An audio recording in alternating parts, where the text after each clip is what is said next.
Matam asi sa-salsingso marol thokduna mirol ngangliba matamni. Matam aduda miga saga marol ningthina phaunarami. Wari phajana sanarami. Thaina mamangaida iboton kauba yamna lairaba nupa amakak leirami. Iboton gi imung asi asuki matik lairaba haibadu oirami. Lairabagi mathakta iboton asi machasu yamna poklami. Lairabanina yamnaba machasing ado mabuk thanna pizaba amadi mafi marol phauba ningthina thonbiba ngamlamde. Adubu ibotongi machasing asidi asuki matik masak matawdi phajarami. Mahaki machasingni marakta mahaki iton tonbi machanupi langlen aduna ihen hena mitpham hongba ngamdana phajarami. Langlengi phajabasing aduda ngaudaba amadi nungsidaba mi kanasu leiramde khul aduda. Nupi amana Iboton nangi nachanupi atonbisi phajakhreda inina pangtak hektak pire. Mapa laubanina haidurira khangdida. Mapaga laude ko mamasu laude onthokna phajakre laigi machabu asuk yamna ningthijaramgadro. Iboton noktuna chatki khul aduda leihauba misingnasu yengo haima ibotongi machanupi atonbise phajakre wani hoine he as onthokna phajakre kanabu lauribano. Asumna khulgi mising adu hek haine. Nongma ningthamtha changlakpagi nungthel amada asum thoo haiduna nungsitsu yamna kanna silaklami. Aduga leichilnasu atiya adu pungmumuna pungkup silami amadi nongsu karomdagino khangdana leptana haithaduna nungsitka loinana akiba phangna churaklami. Mapanda jiba panba amata leinadraba mayumda loina lotuna leinakhraba matamni. Adubu ibotongi piklaba khangpoksang adudi kuirabaga nonglei nungsit aduda haiba amadi lengba hauраklami. Iboton amadi machasing adu yamna ingbana phamungda mai haugatuna makhoi punna tasinaduna mai tiktuna leirami. Machasing adu mai manaktuda uiba sanaba mondrang tawbana tawduna mana thokpa tawduna leirami. Tanja aduda makhoi gi tinna khariba thongnau aduda kokok launa ahumlak thilaklami. Iboton amadi machasing adu makhoina tawrambasing adu chap lepkhiduna amana amada yengnei. Adudagi iboton fuk hawgatkiduna thong adu hangtoktuna kanano haina yenglubada yamna chawba ngauba sawo mama mapanda leptuna leirambadu ubada ingak ngaklami. Sawo maduna ibotonda yenglaga khurumjari ipagumlaba. Ihe sawo mangauba nangdi sida kaidoba laklibano? Ai ipada wafam amada haijage haiduna lakpani. Kari wano hekta hayo. Ipana sugyamna wana nungsa awa ana angang mayam asiga khangduna leiraklibase aina ujarakpa kuire. Iboton sawo maduna hairiba wa aduda munna tarami. Aduna ipagi ichanupi atombi langlense aingonda sinabiyu. Karigumba ipana langlenase aingonda hek sinarabadi ipa hoigi imungase asuki matik ningthaugi konungumna nungai hange. Ibotondo sawomduna hairiba wa adu munna wakhal ngaihak tawrami. Sa ucheksingdi oidaba wadi sungangangadabani se. Sawom ngauba nangi wafamdo aina yaningdabasu aigi ichanupi atombigi apampamda hana amukta hangkigeko. Asi haiduna iboton magi mayumda changlaklei aduga langlen manakta changsinduna ipagi langlen hojik aikhoigi thongnauda thilakliba ado sawo mangauba amani. Mahakna nangbu piyu haiduna ipada hairare. Karigumba aina nangbu pirabadi aikhoigi ibungse wata padana nungai hange haina hairei. Madu tabada karisu khanthaba tawduna langlena Pabang ai sungamngamoi adugi wafamdo ayaba ngamoi nachabu warobino. Asumna hairaklami mapana phana themlabaso langlena yaba kauba laikidre. Madudagidi mapana mapal thoktuna sawo mangauba nangi pakhumdo hapta ama leiraga soidana pirage. Hapta ama leibaga nang mafam asida amuk lao ngasigidi haloko. Phare babong ai hapta ama ngaiduna laklage. Asi haiduna sawo madu chakre. Hapta asi yaudringaida mapana langlenbu themba yaba themlami. Ipagi bema langlen nang napa nachinanaw mayam sinuksidabro. Inglaba ningthamthada aikhoina khangliba awaba saraba kalina phawriba maisa chada thaktaba mayam ase khangliba natro. Aisu khangi ipa yengoi ꯅꯪꯅ ꯁꯑꯣꯝ ꯑꯗꯨꯅ ꯍꯥꯏꯕ ꯌꯥꯕꯗ ꯏꯃꯨꯡ ꯑꯁꯤꯗ ꯀꯥꯟꯅꯒꯗꯧꯔꯤꯕ ꯃꯌꯥꯝꯁꯦ ꯅꯪꯁꯨ ꯈꯜꯂꯨ. ꯑꯩꯈꯣꯏ ꯄꯨꯟꯅ ꯅꯨꯡꯉꯥꯏꯅ ꯁꯦꯠꯅꯤꯡꯕꯗ ꯁꯦꯠ, ꯆꯥꯅꯤꯡꯕꯗ ꯆꯥ ꯂꯩꯒꯗꯧꯔꯤꯕꯅꯤ. ꯅꯪꯁꯨ ꯃꯁꯤ ꯈꯜꯂꯨꯅꯦꯍꯦ, ꯀꯌꯥꯝ ꯅꯨꯡꯉꯥꯏꯅꯤ.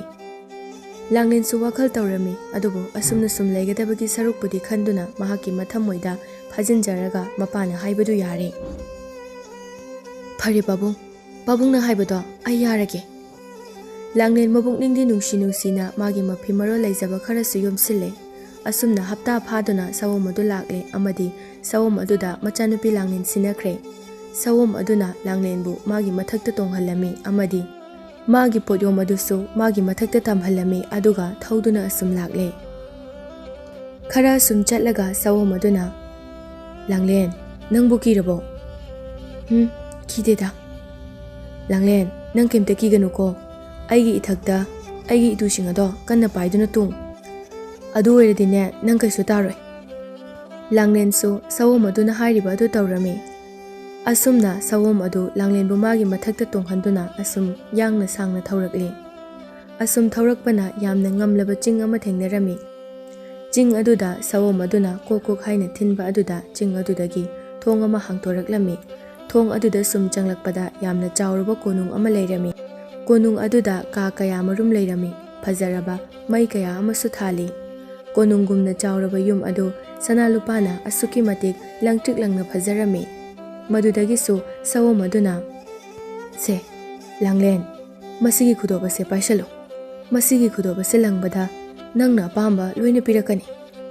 ꯑꯁꯤ ꯍꯥꯏꯗꯨꯅ ꯂꯥꯡꯂꯦꯟꯗ ꯈꯨꯗꯣꯞ ꯑꯗꯨ ꯄꯤꯔꯝꯃꯤ. ꯑꯁꯨꯝꯅ ꯂꯥꯡꯂꯦꯟ ꯑꯗꯨ ꯃꯥꯅ ꯆꯥꯅꯤꯡꯕꯗ ꯆꯥ, ꯑꯍꯥꯎ ꯑꯊꯨꯝ ꯃꯊꯦꯜ ꯂꯨꯀꯣꯏ ꯀꯧꯗꯨꯅ ꯆꯥꯔꯦ. ꯐꯖꯕ ꯐꯤꯔꯣꯜ ꯃꯌꯥꯝ ꯑꯃꯁꯨ ꯁꯦꯠꯆꯤꯜꯂꯦ.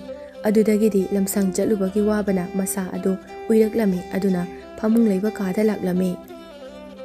ꯃꯍꯥꯛꯅ ꯐꯃꯨꯡ ꯂꯩꯕ ꯀꯥ ꯑꯗꯨꯗ ꯆꯪꯂꯛꯄꯗ ꯀꯥ ꯑꯗꯨ ꯑꯁꯨꯛꯀꯤ ꯃꯇꯤꯛ ꯐꯖꯔꯝꯃꯤ. ꯁꯅꯥ ꯉꯥꯛꯇ ꯉꯥꯏꯔꯝꯃꯤ. ꯐꯃꯨꯡ ꯑꯗꯨꯁꯨ ꯁꯅꯥꯅ ꯂꯩꯇꯦꯡꯂꯝꯃꯤ. ꯃꯗꯨ ꯎꯕꯗ ꯂꯥꯡꯂꯦꯟ ꯃꯃꯤꯠ ꯀꯨꯞꯇꯅ ꯌꯦꯡꯂꯝꯃꯤ. ꯑꯁ, ꯑꯩꯕꯨ ꯃꯪꯂ ꯇꯥꯏꯕꯪꯂ ꯎꯔꯤꯕꯁꯤꯡ ꯑꯁꯤꯕꯣ ꯐꯖꯈ꯭ꯔꯦꯗ. ꯑꯁꯨꯝꯅ ꯐꯖꯕ ꯃꯐꯝꯗꯤ ꯑꯩꯗꯤ ꯑꯃꯨꯛ ꯐꯥꯎꯕ ꯎꯗ꯭ꯔꯤ. ꯑꯁꯨꯝꯅ ꯉꯥꯏꯍꯥꯛ ꯌꯦꯡꯂꯒ ꯂꯥꯡꯂꯦꯟ ꯃꯩ ꯃꯨꯊꯠꯇꯨꯅ ꯇꯨꯝꯊꯈ꯭ꯔꯦ.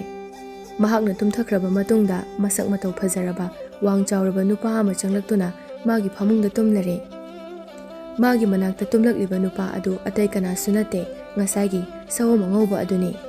ꯁꯑꯣꯝ ꯑꯉꯧꯕ ꯑꯁꯤ ꯅꯨꯃꯤꯗꯥꯡ ꯃꯥꯒꯤ ꯁꯑꯣꯝꯒꯤ ꯃꯑꯣꯟ ꯑꯗꯨ ꯂꯧꯊꯣꯛꯂꯒ ꯃꯤ ꯍꯦꯛꯇ ꯑꯣꯜꯂꯤ. ꯑꯗꯨꯒ ꯑꯌꯨꯛ ꯅꯨꯡꯊꯤꯜꯗꯅ ꯁꯑꯣꯝ ꯑꯣꯜꯂꯤ. ꯃꯗꯨꯁꯤꯡ ꯑꯗꯨ ꯂꯥꯡꯂꯦꯟꯅ ꯑꯃꯠꯇ ꯈꯪꯂꯝꯗꯦ. ꯃꯔꯝꯗꯤ ꯅꯨꯄꯥ ꯑꯗꯨ ꯂꯥꯡꯂꯦꯟꯅ ꯍꯦꯛ ꯇꯨꯝꯈ꯭ꯔꯕ ꯀꯥꯟꯗ ꯑꯗꯨꯃꯛ ꯇꯨꯝꯕ ꯆꯪꯂꯛꯂꯝꯃꯤ.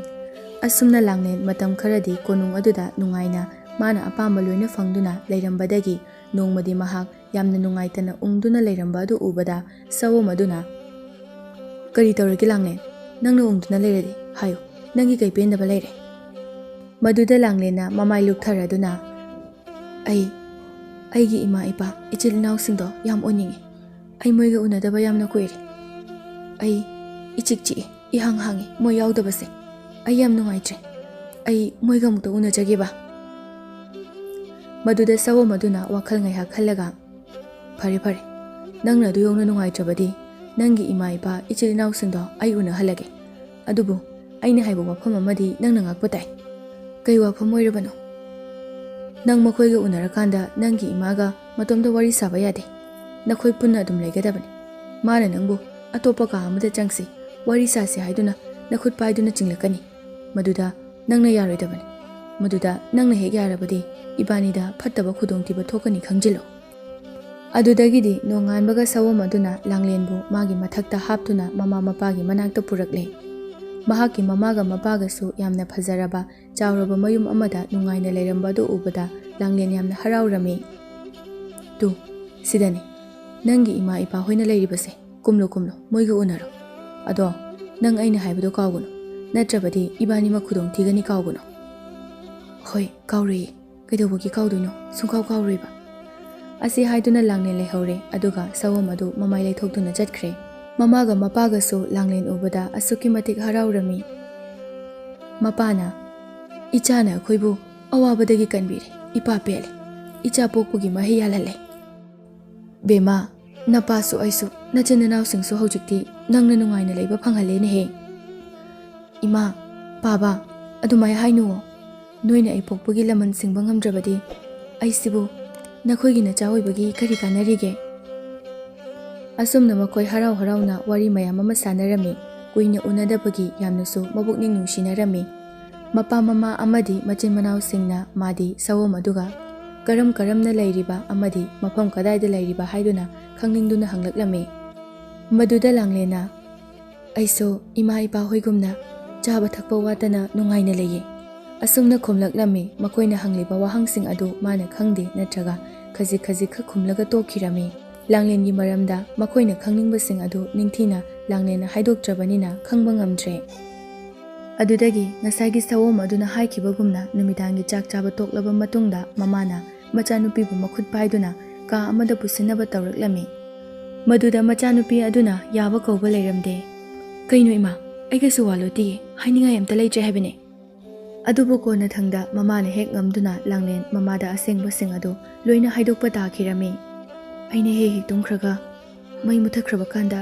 ꯅꯨꯄꯥ ꯑꯃ ꯑꯩꯒꯤ ꯐꯃꯨꯡꯗ ꯍꯦꯛ ꯂꯥꯛꯇꯨꯅ ꯇꯨꯝꯃꯤ꯫ ꯃꯩ ꯃꯝꯂꯕꯅꯤꯅ ꯃꯁꯛꯁꯨ ꯑꯃꯨꯛꯇ ꯎꯗ꯭ꯔꯤ꯫ ꯑꯩꯅ ꯑꯌꯨꯛꯇ ꯃꯤꯀꯞ ꯊꯣꯔꯛꯄꯗꯁꯨ ꯍꯦꯛꯇ ꯍꯧꯒꯠꯂꯝꯃꯤ, ꯃꯥꯗꯤ ꯍꯦꯛꯇ ꯂꯩꯔꯝꯗꯦ꯫ ꯑꯩꯁꯨ ꯃꯥꯗꯣ ꯑꯃꯨꯛꯇꯪꯗꯤ ꯎꯕ ꯐꯪꯖꯒꯦ ꯀꯌꯥꯔꯛ ꯍꯣꯠꯅꯕꯅꯤ, ꯑꯗꯨꯕꯨ ꯐꯪꯗ꯭ꯔꯦ꯫ ꯑꯗꯨꯗ ꯈꯟꯕꯗ ꯑꯩ ꯋꯥꯈꯜꯁꯦ ꯌꯥꯝꯅ ꯅꯨꯡꯉꯥꯏꯇꯦ ꯏꯃꯥ"꯫ "ꯏꯁ, ꯏꯃꯥ ꯏꯄꯦꯝꯃ, ꯌꯦꯡꯉꯣꯏ ꯏꯃꯥ ꯋꯥ ꯍꯥꯏꯒꯦ꯫ ꯅꯨꯄꯥ ꯑꯗꯣ ꯃꯁꯛ ꯎꯅꯅꯕ ꯏꯃꯥ ꯋꯥ ꯍꯥꯏꯒꯦ꯫ ꯏꯃꯥꯅꯅꯦ ꯅꯪꯉꯣꯟꯗ ꯀꯦꯟꯗꯜ ꯃꯆꯥ ꯑꯃ ꯄꯤꯒꯦ꯫ ꯃꯁꯤꯒꯤ ꯀꯦꯟꯗꯜ ꯑꯁꯤꯗꯤꯅꯦ ꯌꯥꯝꯅ ꯄꯤꯛꯄꯅꯤ, ꯅꯪꯒꯤ ꯐꯤꯗ ꯑꯗꯨꯝ ꯂꯣꯠꯂꯨ꯫ ꯍꯌꯦꯡ ꯃꯥꯅ ꯇꯨꯝꯈꯤꯕ ꯑꯗꯣ ꯅꯪꯅ ꯇꯨꯝꯁꯤꯟꯅꯗꯨꯅ ꯉꯥꯏꯔꯣ꯫ ꯑꯗꯨꯒ ꯀꯦꯟꯗꯜ ꯑꯗꯣ ꯐꯤꯗꯒꯤ ꯂꯧꯊꯣꯛꯇꯨꯅ ꯆꯨꯈꯠꯂꯒ ꯃꯥꯒꯤ ꯃꯁꯛꯇꯨ ꯌꯦꯡꯍꯧ꯫ ꯑꯗꯨꯒꯅꯦ ꯀꯦꯟꯗꯜ ꯃꯊꯤꯗꯤ ꯑꯃꯨꯛ ꯊꯥꯗꯔꯨꯅꯤꯀꯣ"꯫ "ꯍꯣꯏ ꯏꯃꯥ, ꯑꯗꯨꯗꯤ ꯀꯦꯟꯗꯜꯗꯣ ꯄꯤꯔꯛꯑꯣ, ꯑꯩ ꯍꯣꯔꯦꯟ ꯍꯦꯛꯇ ꯌꯦꯡꯂꯒꯦ"꯫ ꯑꯁꯤ ꯍꯥꯏꯗꯨꯅ ꯃꯃꯥꯗꯒꯤ ꯀꯦꯟꯗꯜ ꯂꯧꯔꯦ꯫ ꯅꯨꯃꯤꯗꯥꯡ ꯊꯦꯡꯂꯕꯗ ꯁꯑꯣꯝ ꯑꯗꯨ ꯂꯥꯡꯂꯦꯟꯕꯨ ꯂꯧꯕ ꯂꯥꯛꯂꯦ, ꯑꯗꯨꯒ ꯂꯥꯡꯂꯦꯟꯕꯨ ꯄꯨꯗꯨꯅ ꯂꯥꯛꯂꯦ꯫ ꯂꯝꯕꯤ ꯃꯌꯥ ꯌꯧꯔꯛꯄꯗ ꯁꯑꯣꯝ ꯑꯗꯨꯅ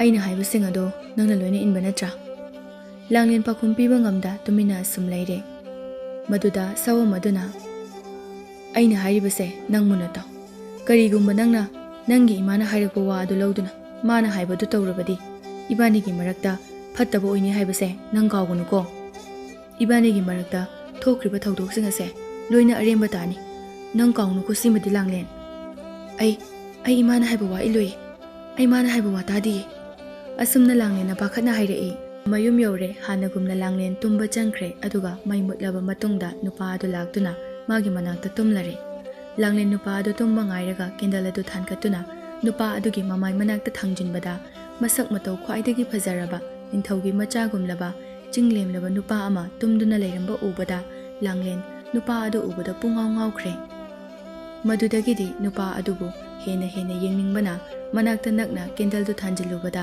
ꯀꯦꯟꯗꯜ ꯃꯊꯤ 3 ꯅꯨꯄꯥ ꯑꯗꯨꯒꯤ ꯃꯃꯥꯏꯗ ꯇꯥꯊꯣꯛꯈ꯭ꯔꯦ꯫ ꯃꯗꯨꯗꯒꯤꯗꯤ ꯇꯨꯝꯗꯨꯅ ꯂꯩꯔꯝꯕ ꯅꯨꯄꯥ ꯑꯗꯨ ꯐꯨꯛ ꯍꯧꯒꯠꯂꯛꯇꯨꯅ "ꯂꯥꯡꯂꯦꯟ, ꯀꯩꯅꯣ ꯅꯪꯅ ꯇꯧꯔꯤꯕꯁꯦ? ꯍꯧꯖꯤꯛꯇꯤ ꯅꯪꯅ ꯑꯩꯈꯣꯏ ꯑꯅꯤꯃꯛꯀꯤ ꯐꯠꯇꯕ ꯑꯣꯏꯍꯜꯂꯦ꯫ ꯑꯩꯅ ꯅꯪꯒꯤ ꯏꯃꯥꯒꯤ ꯋꯥ ꯂꯧꯔꯨꯅꯨ ꯍꯥꯏꯕ ꯅꯠꯇ꯭ꯔꯥ? ꯍꯧꯖꯤꯛꯇꯤ ꯀꯩ ꯁꯥꯔꯦ? ꯅꯪꯅ ꯆꯍꯤ ꯑꯃꯈꯛꯇ ꯉꯥꯏꯔꯝꯂꯕꯗꯤꯀꯣ ꯑꯩꯁꯦ ꯏꯃꯥꯇꯣꯟꯒꯤ ꯁꯥꯞ ꯑꯁꯤꯗꯒꯤ ꯀꯣꯛꯂꯝꯒꯅꯤꯀꯣ꯫ ꯑꯩꯒꯤ ꯏꯃꯥꯇꯣꯟꯅ ꯑꯩꯁꯦ ꯑꯌꯨꯛꯇ ꯁꯑꯣꯝ, ꯅꯨꯃꯤꯗꯥꯡꯗꯅ ꯃꯤ ꯑꯣꯜꯂꯨ ꯍꯥꯏꯗꯨꯅ ꯁꯥꯞ ꯇꯧꯔꯝꯕꯅꯦ꯫ ꯀꯩꯅꯣ? ꯑꯩ ꯒ꯭ꯌꯥꯟ ꯇꯥꯗ꯭ꯔꯦ, ꯑꯩ ꯌꯥꯝ ꯂꯥꯟꯈ꯭ꯔꯦ, ꯑꯩꯕꯨ ꯉꯥꯛꯄꯤꯌꯨ"꯫ "ꯂꯥꯡꯂꯦꯟ, ꯃꯗꯨꯒꯤ ꯃꯇꯝ ꯍꯦꯜꯂꯦ꯫ ꯅꯪꯁꯨ ꯉꯁꯤꯗꯒꯤꯗꯤ ꯑꯩꯒ ꯃꯔꯤ ꯑꯃꯠꯇ ꯂꯩꯅꯕ ꯌꯥꯔꯔꯣꯏ꯫ ꯍꯧꯖꯤꯛꯇꯤ ꯑꯩ ꯅꯪꯕꯨ ꯍꯨꯟꯗꯣꯛꯇꯨꯅ ꯃꯈꯥ ꯄꯥꯡꯅ ꯆꯠꯇꯨꯅ ꯆꯨꯝꯊꯥꯡ ꯃꯈꯣꯡꯗ ꯂꯩꯔꯤꯕ ꯏꯃꯥꯇꯣꯟꯒꯤ ꯌꯨꯝ ꯑꯗꯨꯗ ꯂꯩꯕꯤ ꯃꯅꯥꯇꯣꯟ ꯂꯝ 3ꯃꯨꯛ ꯁꯥꯡꯕꯤ ꯔꯥꯖꯀꯩꯅꯥ ꯑꯗꯨꯒ ꯂꯨꯍꯣꯡꯕꯗ ꯇꯥꯔꯦ"꯫ ꯂꯥꯡꯂꯦꯟꯗꯨ ꯋꯥꯐꯝ ꯑꯗꯨ ꯇꯥꯕꯗ ꯌꯥꯝꯅ ꯀꯞꯂꯦ꯫ ꯁꯑꯣꯝ ꯅꯨꯄꯥ ꯑꯗꯨꯕꯨ ꯌꯥꯝꯅ ꯈꯥꯝꯖꯔꯝꯃꯤ, ꯑꯗꯨꯕꯨ ꯎꯄꯥꯏꯗꯤ ꯂꯩꯇ꯭ꯔꯦ꯫ "ꯉꯥꯏꯈꯣ, ꯑꯗꯨꯗꯤ ꯅꯪꯅ ꯆꯠꯇꯕ ꯌꯥꯗ꯭ꯔꯕꯅꯤꯅ ꯑꯩꯁꯨ ꯂꯥꯛꯀꯦ, ꯑꯩꯕꯨꯁꯨ ꯄꯨꯕꯤꯌꯣ"꯫ "ꯂꯥꯡꯂꯦꯟ, ꯃꯗꯨ ꯌꯥꯔꯔꯣꯏ"꯫ "ꯐꯔꯦ, ꯑꯗꯨꯗꯤ ꯑꯩ ꯅꯪꯒꯤ ꯈꯣꯡꯒꯨꯜ ꯂꯤꯔꯛꯀꯦ, ꯂꯝꯕꯤꯗꯨꯗꯗꯤ ꯇꯥꯛꯄꯤꯔꯝꯃꯨꯕ"꯫ "ꯑꯩꯕꯨ ꯊꯤꯔꯛꯄꯗꯤ ꯌꯥꯒꯅꯤ, ꯑꯗꯨꯕꯨ ꯂꯝꯕꯤꯗꯤ ꯂꯩꯇꯦ꯫ ꯆꯨꯝꯊꯥꯡ ꯃꯈꯣꯡ ꯑꯗꯨꯗꯅꯤ ꯑꯩꯅ ꯆꯠꯀꯗꯧꯔꯤꯕꯁꯦ"꯫ ꯁꯑꯣꯝ ꯅꯨꯄꯥ ꯑꯗꯨꯅ ꯂꯥꯡꯂꯦꯟꯅ ꯊꯤꯕ ꯐꯪꯁꯅꯨ ꯍꯥꯏꯅ ꯈꯜꯂꯝꯃꯤ꯫ ꯂꯥꯡꯂꯦꯟꯅ ꯃꯤꯀꯞ ꯊꯣꯔꯛꯄꯗꯗꯤ ꯔꯥꯖꯀꯨꯃꯥꯔ ꯑꯗꯨꯁꯨ ꯑꯃꯁꯨꯡ ꯀꯣꯅꯨꯡ ꯑꯗꯨꯁꯨ ꯂꯩꯔꯝꯗ꯭ꯔꯦ꯫ ꯂꯥꯡꯂꯦꯟ ꯑꯗꯨ ナꯄꯤ ꯃꯔꯛꯇ ꯍꯤꯞꯇꯨꯅ ꯂꯩꯔꯝꯂꯦ꯫ ꯃꯍꯥꯛꯀꯤ ꯃꯌꯨꯝꯗꯒꯤ ꯄꯨꯔꯛꯄ ꯄꯣꯠꯌꯣꯝ ꯑꯗꯨꯁꯨ ꯇꯥꯔꯝꯂꯦ꯫ ꯂꯥꯡꯂꯦꯟ ꯃꯤꯀꯞ ꯊꯣꯔꯛꯄꯒ ꯁꯑꯣꯝ ꯅꯨꯄꯥ ꯑꯗꯨꯕꯨ ꯀꯧꯗꯨꯅ ꯑꯃꯨꯛ ꯀꯞꯂꯦ, ꯑꯗꯨꯒ ꯃꯥꯒꯤ ꯄꯣꯠꯌꯣꯝ ꯑꯗꯨ ꯄꯥꯏꯈꯠꯇꯨꯅ ꯑꯁꯨꯝ ꯅꯨꯄꯥꯗꯨ ꯊꯤꯕ ꯂꯥꯛꯂꯦ꯫ ꯅꯨꯃꯤꯠ ꯀꯌꯥꯅꯤ ꯑꯁꯨꯝ ꯂꯥꯛꯄꯅ ꯌꯥꯝꯅ ꯆꯥꯎꯔꯕ ꯅꯨꯡ ꯑꯃ ꯊꯦꯡꯅꯔꯝꯃꯤ꯫ ꯅꯨꯡ ꯑꯗꯨꯗ ꯍꯅꯨꯕꯤ ꯑꯃ ꯐꯝꯗꯨꯅ ꯁꯅꯥꯒꯤ ꯁꯦꯝ ꯑꯃ ꯄꯥꯏꯗꯨꯅ ꯂꯪꯗꯨꯅ ꯁꯥꯟꯅꯗꯨꯅ ꯂꯩꯔꯝꯃꯤ꯫ ꯃꯍꯥꯛꯅ ꯍꯅꯨꯕꯤ ꯑꯗꯨꯗ ꯆꯪꯁꯤꯟꯗꯨꯅ, "ꯑꯕꯣꯛ, ꯀꯩꯅꯣꯝꯇ ꯍꯪꯖꯒꯦꯕ꯫ ꯃꯐꯝ ꯑꯁꯤꯗ ꯃꯃꯥꯇꯣꯟꯒꯤ ꯆꯨꯝꯊꯥꯡ ꯃꯈꯣꯡꯗ ꯂꯩꯕ ꯃꯌꯨꯝꯗ ꯂꯩꯕ ꯔꯥꯖꯀꯩꯅ ꯃꯅꯥꯇꯣꯟ ꯂꯝꯑꯍꯨꯝ ꯁꯥꯡꯕꯤ ꯑꯗꯨꯒ ꯂꯨꯍꯣꯡꯒꯗꯣꯏ ꯇꯧꯔꯤꯕ ꯔꯥꯖꯀꯨꯃꯥꯔ ꯑꯗꯨꯕꯨ ꯈꯪꯕꯤꯕ꯭ꯔꯣ?" "ꯑꯦ, ꯅꯪꯗꯤ ꯃꯥꯕꯨ ꯀꯃꯥꯏꯅ ꯈꯪꯂꯤꯕ? ꯍꯩꯁ, ꯅꯪ ꯂꯥꯡꯂꯦꯟꯂꯥ? ꯔꯥꯖꯀꯨꯃꯥꯔ ꯑꯗꯨꯕꯨ ꯂꯧꯅꯕ ꯊꯤꯔꯤꯕ ꯃꯤꯗꯨꯔꯥ ꯅꯪ?" "ꯍꯣꯏ, ꯃꯥꯅꯦ ꯑꯕꯣꯛ."